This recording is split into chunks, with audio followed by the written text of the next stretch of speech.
Magandang hapon po sa inyong lahat, mga kapatid at mga kaibigan.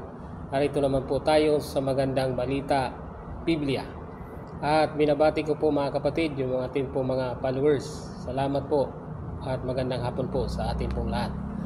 At tayo po ay magbabasa ng banal na kasulatan sa Filipos 2 verse 6 to 7 to 8.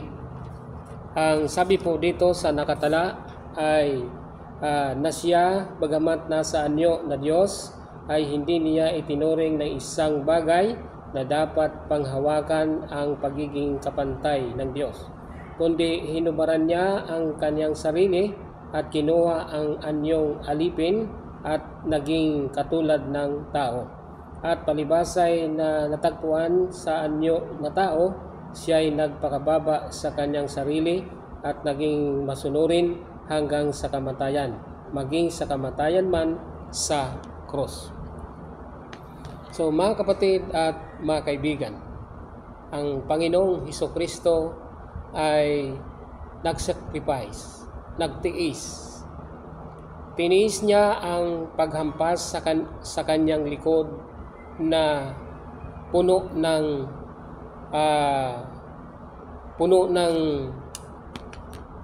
tinik, at yung korona na puno ng tinik ay kanyang tiniis.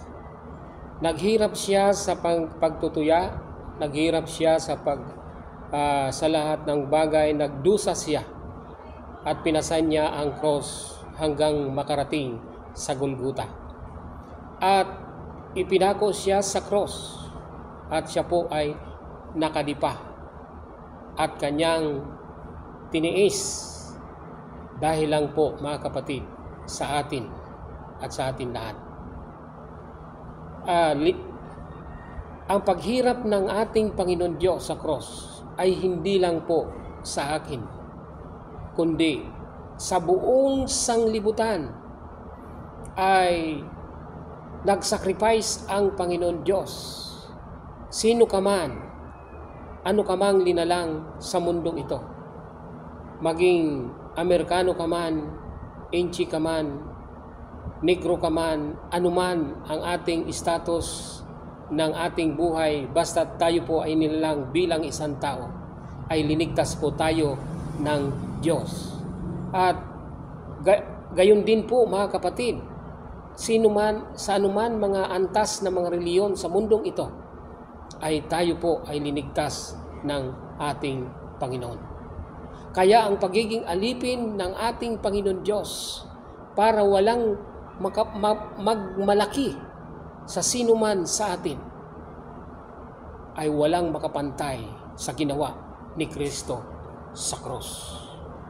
Ang paghirap ng ating Panginoon Diyos ay dapat natin i-accept sa ating buhay, ang ating personal na ating tagapagligtas ng ating Panginoong Hesukristo. Ang sabi ng Hebreo, gaano man kapula ng iyong kasalanan ay papaputiin ng ating Panginoon.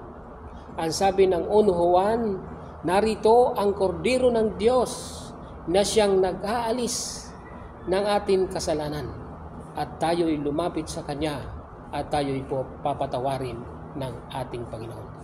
Kaya ang sabi ng John 3:16, gayon na lamang ang pagsinta ng Diyos sa sanglibutan, na upang ang sino man sumampalataya sa Kanya ay hindi mapahamak, kundi bagkus magkaroon po tayo ng buhay na walang hanggan. Mga kapatid, sa hapong ito, sana po ay marami po tayong natutunan sa magandang balita, Biblia. Magandang hapon po sa atin pong lahat. God bless sa inyo po.